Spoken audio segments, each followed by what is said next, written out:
Aleluia. Quero introduzir nesta manhã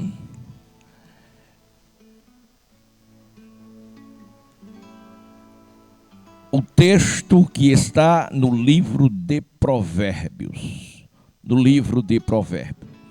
Capítulo 1, versículo 23, aonde lemos: Atentai para a minha repreensão, pois eis que vos darei abundantemente do meu espírito e vos farei saber as minhas palavras. Nós temos aqui uma revelação profunda de Deus através do único homem que Deus disse para ele: pede o que queres e eu te darei. A nenhum outro homem nas Escrituras Deus deu esta palavra, que a pessoa pedisse qualquer coisa que daria, mas a Salomão ele o fez. E foi ele que, movido pelo Espírito Santo, da parte de Deus, ele profetizou: atentai para a minha repreensão. Atentai para a minha repreensão. E eu derramarei abundantemente o meu espírito sobre vós e farei saber as minhas palavras.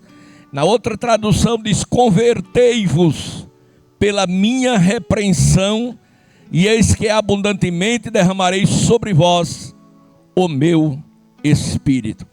O salmista, ele disse: foi-me bom ter sido afligido para aprender os teus estatutos. Às vezes é necessário que Deus chame o homem à responsabilidade, para que o homem feito imagem e semelhança sua, o homem perfeito, possa voltar-se para ele. A bem da verdade, o mundo tem se esquecido de Deus. As pessoas vivem primeiro como se a vida não chegasse ao fim, não tivesse fim. E segundo, vivem segundo seus achismos, seus pensamentos. Esquece que há um Deus do céu todo-poderoso, um Deus que nos ama, um Deus que por amor entregou o seu próprio Filho para que nós pudéssemos sim ser salvos. Pastor, ser salvo do quê? Do juízo eterno.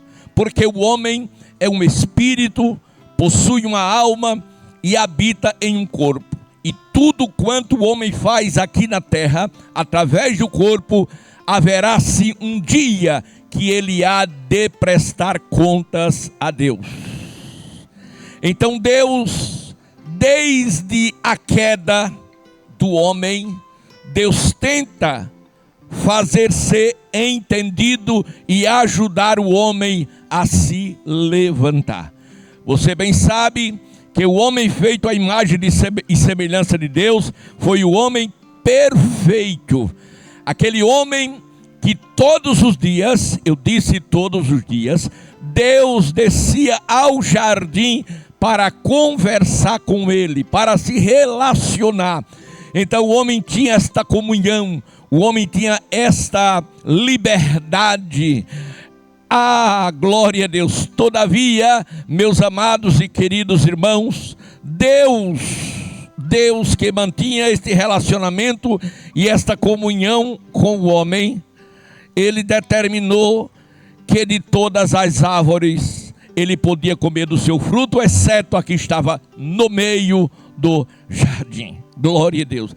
E meus amados irmãos, com tantos frutos de tantas árvores, o homem resolve exatamente desobedecer a Deus. E pela desobediência de um só homem, a saber, Adão, entrou o pecado no mundo, e através do pecado veio a morte, veio a depressão, veio a separação, a quebra de aliança, a quebra do poder que Deus havia dado para o homem. Infelizmente, aleluia, quando depois de pecar, Deus desce ao jardim para conversar com o homem, o chama pelo nome: Adão, onde estás?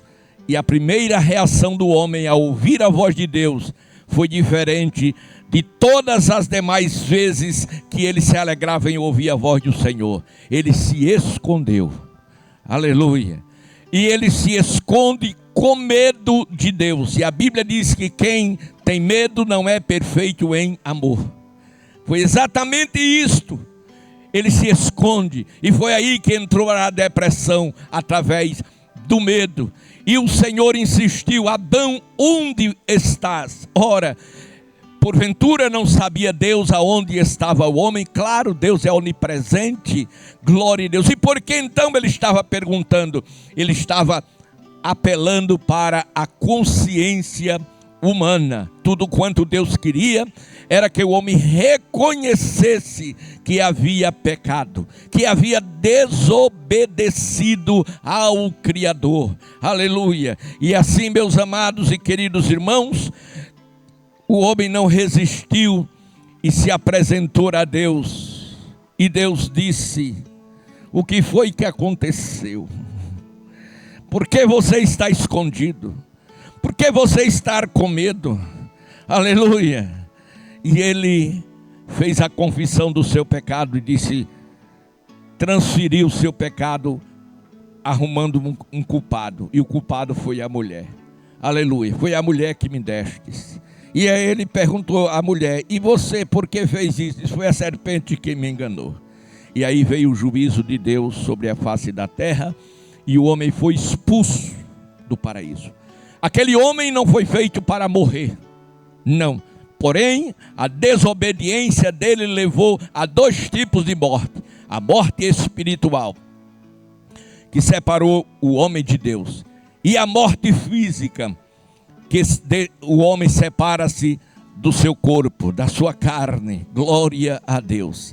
E agora sim, uma vez que o homem peca, ele morre espiritualmente, ou seja, ele separa-se de Deus.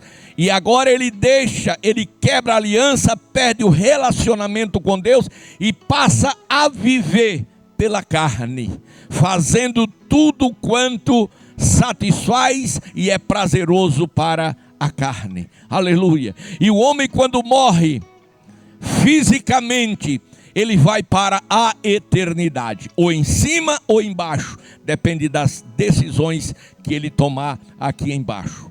Salomão, em Provérbios 15, 24, diz: para o entendido, o que tem entendimento de Deus, para o entendido, o caminho da vida é para cima, para desviar-se do inferno que está embaixo. Você entende? Por isso, Salomão diz: atentai para a minha repreensão. Então Deus, querendo a salvação do homem, querendo que o homem não se perdesse eternamente, Deus providenciou para o homem uma grande salvação. O escritor aos Hebreus diz: como escaparemos nós, se não atentarmos para uma tão grande salvação? Por isso, em Provérbios 1, 23, atentai para a minha repreensão. Deus castiga aquele que ele ama, com o propósito do homem sentir suas misérias e seus pecados e voltar-se para Deus. Você lembra muito bem do apóstolo São Paulo, que perseguiu os cristãos, que ordenou a morte do primeiro diácono da igreja, a saber, Estevão.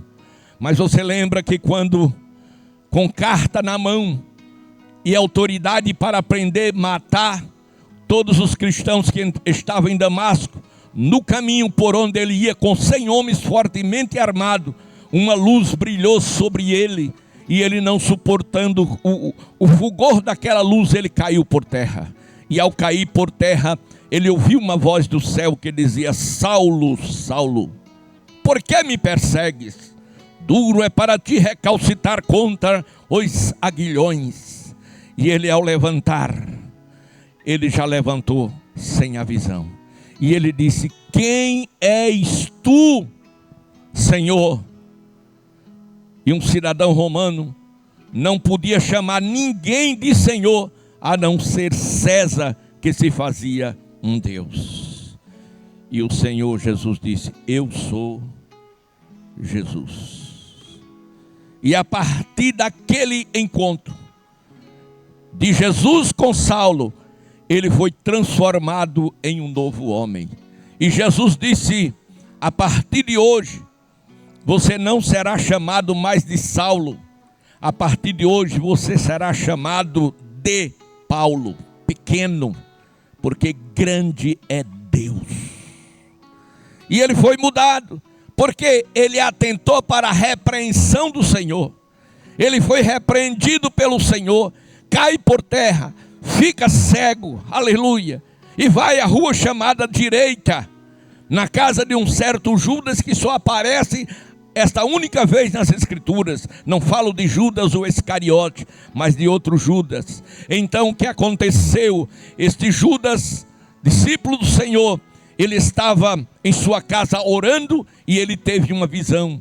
E nessa visão o Senhor apareceu para ele, aleluia, e disse: Judas, vá à rua chamada direita, e lá você vai encontrar Saulo de Tarso.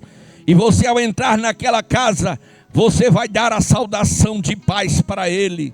E diga para ele o seguinte: irmão Saulo, a partir de agora, ele não é mais o seu perseguidor. A partir de agora, ele não é mais o seu inimigo. A partir de agora, ele é o seu irmão. Ele teve um encontro comigo. E você vai fazer uma oração com imposição das mãos, as escamas dos seus olhos cairão, e ele voltará a ver. Primeiro milagre nos olhos. E depois você vai orar com imposição das mãos, e ele vai receber o batismo com o Espírito Santo e com fogo, e será um grande apóstolo. Louvado seja o nome do Senhor. Irá pregar aos gentios, aleluia. E Saulo disse: mas Senhor, e Judas disse: mas Senhor, aquele homem é um perseguidor, ele nos odeia. E deu a ficha para Jesus de Saulo, como se o Senhor não soubesse. E o Senhor, a resposta de Jesus foi: Judas, para mim, para você é tudo isso, mas para mim, ele é um vaso escolhido. Aleluia. E a partir daquele momento, a partir daquela repreensão dada a Saulo, dada a Judas, todas estas coisas aconteceram. Por isso Salomão diz: atentai para a minha repreensão, e eis que abundantemente derramarei sobre vós do meu Espírito.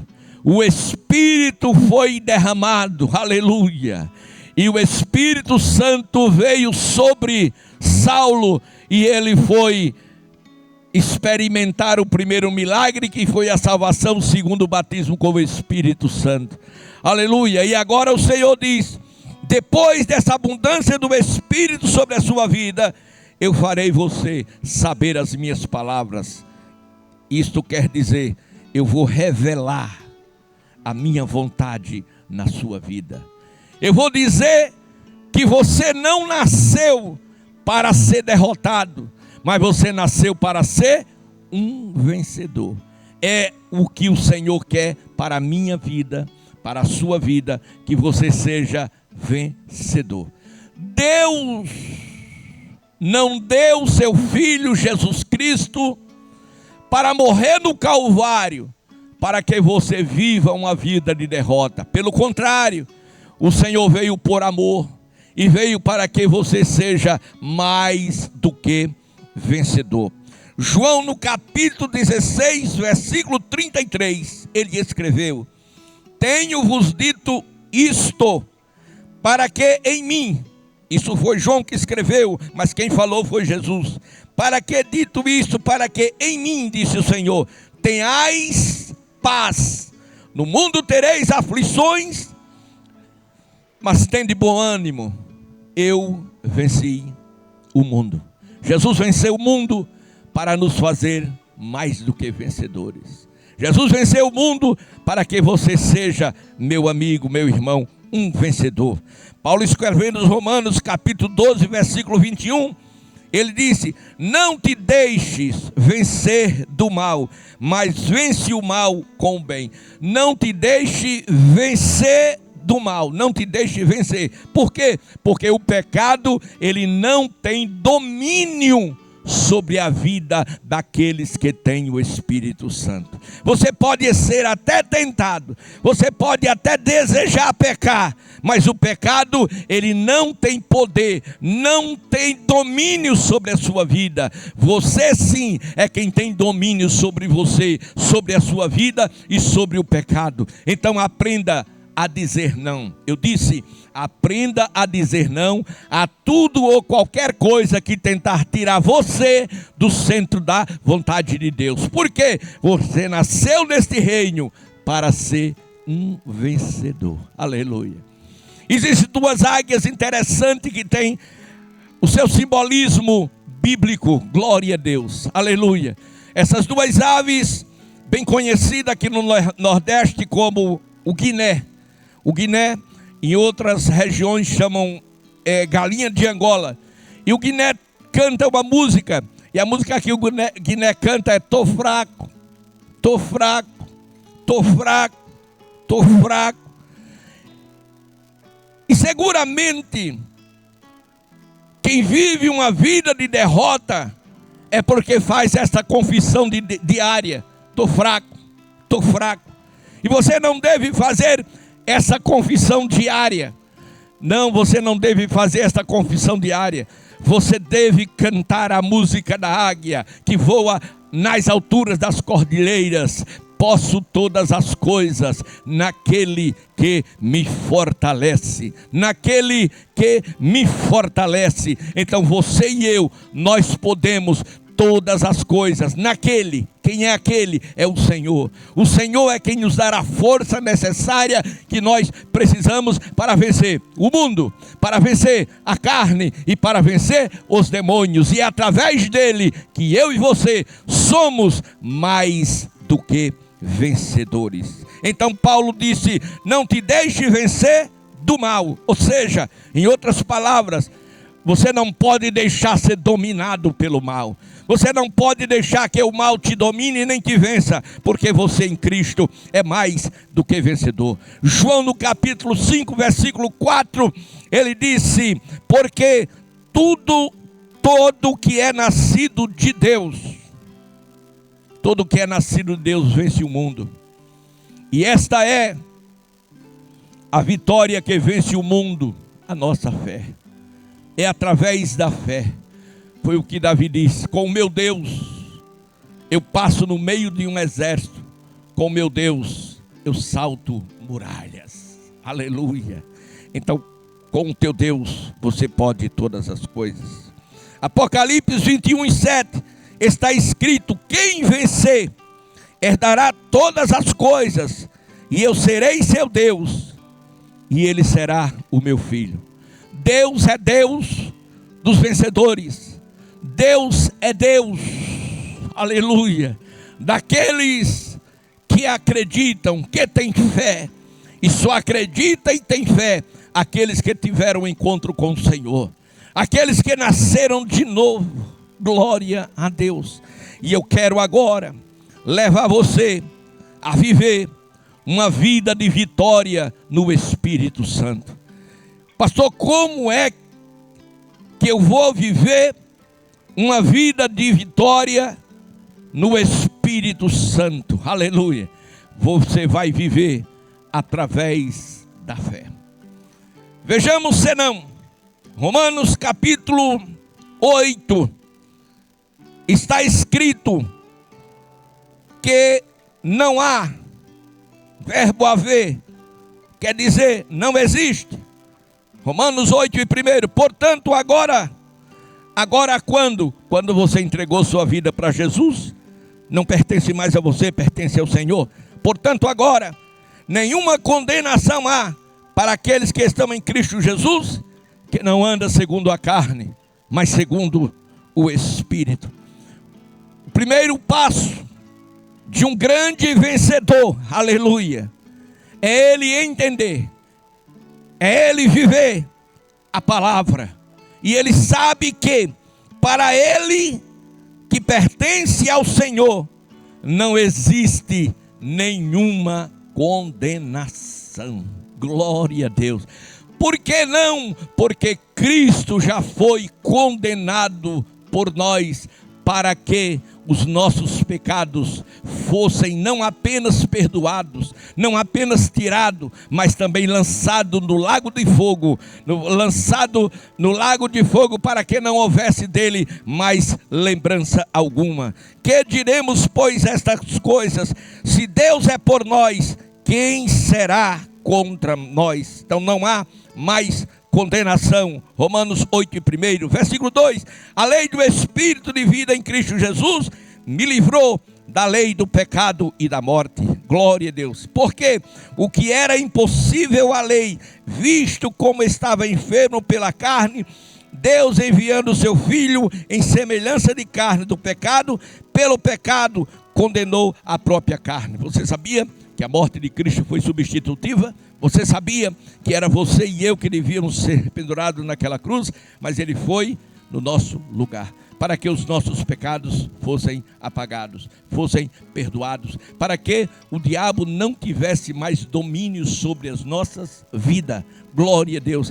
E Paulo continuou escrevendo à igreja ali em Roma: porque os que são segundo a carne inclinam-se para as coisas da carne, mas os que são segundo o Espírito para as coisas do Espírito.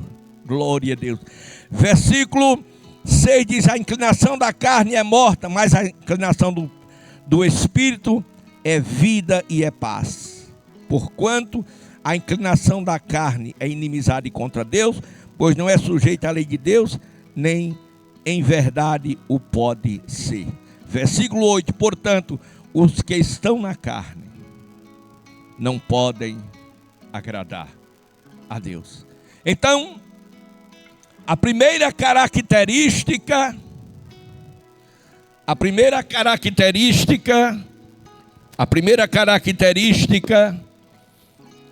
de um vencedor é exatamente esta: não existe, não há nenhuma condenação para ele. Por quê? Porque Cristo já pagou o preço.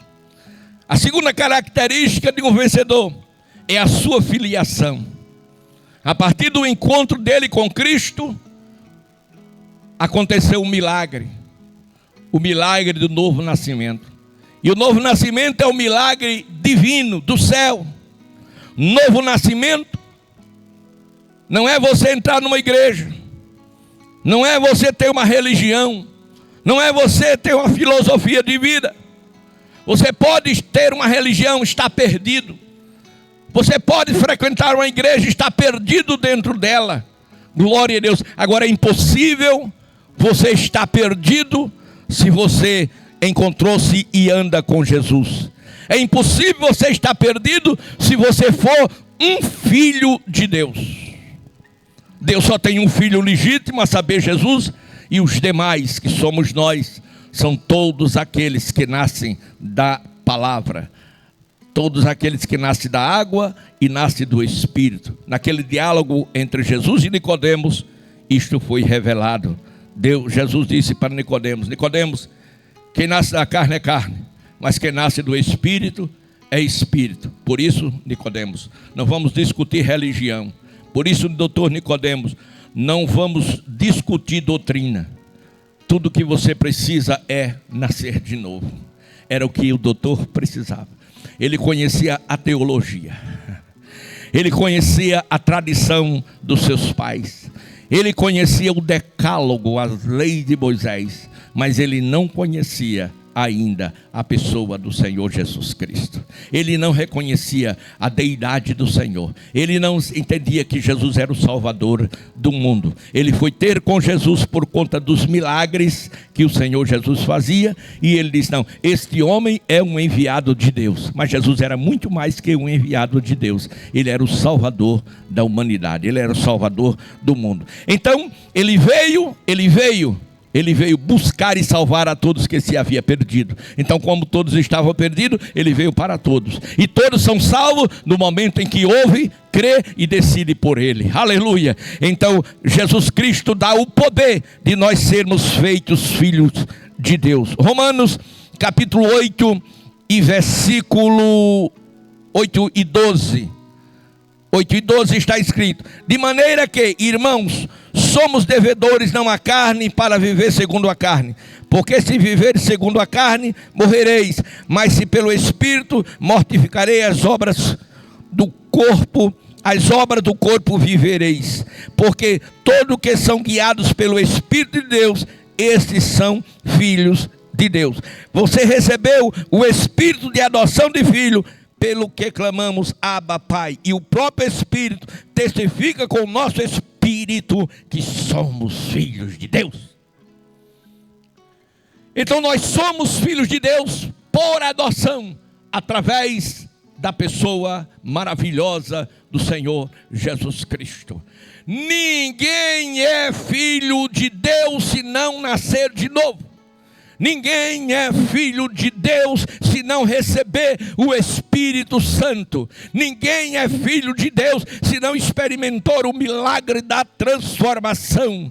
Ninguém é filho de Deus e vive no pecado, na mentira, na prostituição. Não, Senhor, os filhos de Deus são diferentes, vive diferente, fala diferente, veste diferente. Por quê? Porque são filhos. É por isso que o mundo nos odeia. Aleluia. Então, os vencedores, para eles não há condenação. Os vencedores têm a filiação divina, são filhos de Deus. E aos vencedores, eles têm a intercessão do Espírito Santo. A Bíblia diz que com gemidos inexprimíveis, o Espírito Santo, ele intercede por nós. Quando a Bíblia registra que no mundo teríamos aflições, é porque o mundo jaz no maligno. Aleluia. O mundo está falando desse sistema diabólico implantado por Satanás através de homens que não temem a Deus. Porém, neste mundo mau e violento, está a igreja do Senhor. A igreja que por um pouquinho de tempo estará aqui, levando a revelação desta palavra para que você se arrependa e não seja eternamente condenado. É por isso que a igreja ainda está na terra. Quando o Senhor Jesus resolve voltar para os céus, ele faz uma oração lá em João capítulo 17, é a oração intercessória pelos aqueles que iam ficar. Ele podia ter levado todo mundo com ele, mas ele não. Ele pede ao Pai, disse: Pai, aquela glória que eu tinha contigo antes da fundação do mundo, eu quero que tu dê a eles. E não quero que tu os tires do mundo, mas tu os livre do mal. Aleluia. Então, a intercessão do Espírito Santo, capítulo 8, versículos 26 ao 30, glória a Deus, diz assim: e da mesma maneira também, o Espírito Santo ajuda nas nossas fraquezas, porque nem sabemos como devemos pedir, não sabemos pedir como convém, mas o mesmo Espírito intercede por nós, com gemidos inexprimíveis. Glória a Deus. Existem situações que o cristão vive, que as lutas são tão intensas que ele nem sabe como pedir. E é nessa hora que o Espírito Santo entra em ação, porque nele habita, e o Espírito Santo intercede diante do Pai, e Deus dá uma grande vitória. E para concluir, nós somos nele mais do que vencedores. Foi por isso que Paulo disse: posso todas as coisas naquele que me fortalece. Romanos 8:35 diz: quem nos separará do amor de Cristo? Quem? Tribulação, angústia, perseguição, fome, nudez, perigo, espada. Será que essas coisas vai te separar do amor de Cristo? Quantas pessoas, por não ter experimentado a salvação de Deus, quando são desenganadas pelos médicos de uma enfermidade, ou quando perde um bom emprego e não tem possibilidade de arranjar outro, tiram sua própria vida. Por quê? Porque não aguenta a pressão do mundo. Porque não sabe como retroceder a vida. Mas é assim não com aqueles que conhecem a Deus. Ele sabe que nada, absolutamente nada, pode substituir, ser melhor do que a presença de Deus em nossas vidas. A presença de Deus na vida do crente é muito mais importante que um bom emprego, é muito mais importante do que uma casa, do que um carro, de qualquer outra coisa. E essas coisas, pastor, são necessárias sim, e não é pecado tê-las, porém é pecado se elas substituírem o lugar de Deus. O lugar de Deus deve ser primazia na vida daqueles que amam ao Senhor. Por isso, Paulo questionou: quem nos separará? Luta, fome, nudez, desemprego, perigo, morte. Nada, absolutamente nada. Aí ele diz: como está escrito, por amor de ti somos entregues à morte todos os dias. Somos reputados como ovelha para o matadouro, mas em todas estas coisas somos mais do que vencedores por aquele que nos amou. Em todas essas coisas, Paulo escreveu: somos mais do que vencedores por aquele que nos amou. Por exemplo, Deus permitiu na Babilônia um homem sincero, fiel a Deus como Daniel, ele ser jogado na cova de leões famintos para ser por ele devorado. Deva-se isto aos invejosos, aqueles que queriam o lugar de Daniel. Então levaram Daniel, o rei, a fazer um edito, e este edito levou Daniel a ser condenado à cova dos leões. Vamos ver quantos milagres aconteceu naquele dia que Daniel foi levado à cova dos leões. Primeiro milagre: Daniel tinha 84 anos. E com 84 anos, os ossos não tinha mais a calcificação que tinha um moço de 30 anos, de 16 anos. E ele foi levado à cova e não desceram lentamente, foram seus inimigos que levaram. E eles fizeram o que com Daniel? Jogaram. E como um velho de 84 anos, sendo jogado numa altura aproximadamente de 5 metros, chega embaixo, se arrebenta todo. E o que aconteceu com Daniel? Chegou inteirinho da silva. Por quê? Porque a mão de Deus estava sobre ele. Aleluia. O segundo milagre: os leões estavam famintos, mas não atacaram, não devoraram Daniel. Por que não? Porque Deus mandou o anjo. O anjo chegou primeiro para segurar Daniel da queda livre e chegou para fechar a boca do leão. Glória a Deus. E ele ficou ali.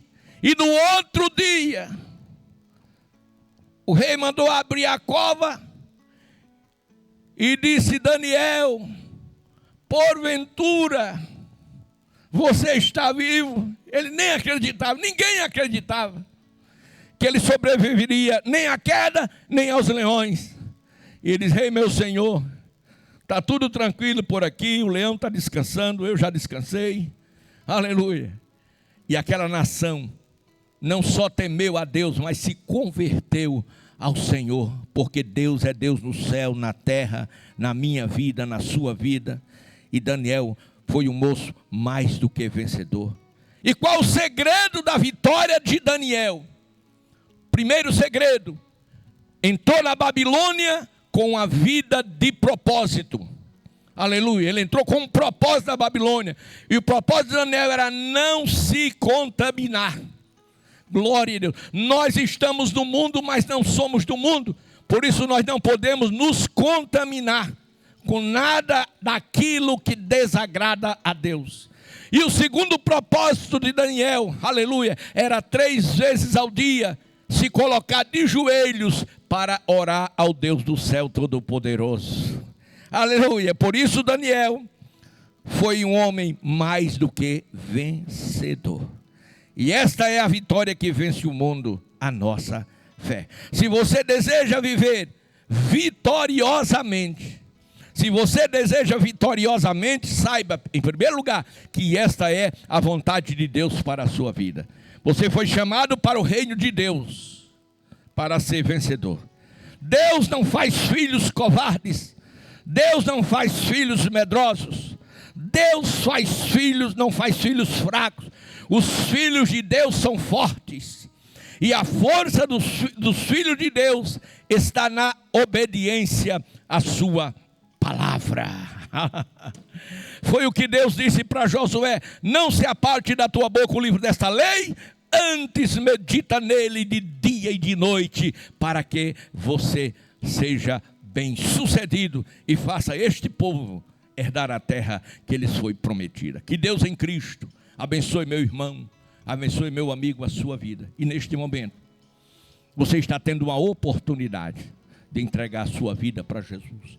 E você que um dia já fez isso, está tendo a oportunidade de retornar a tua caminhada para a corrida que devemos correr com perseverança, olhando para Jesus Cristo, autor e consumador da nossa fé. Dê um likezinho aí,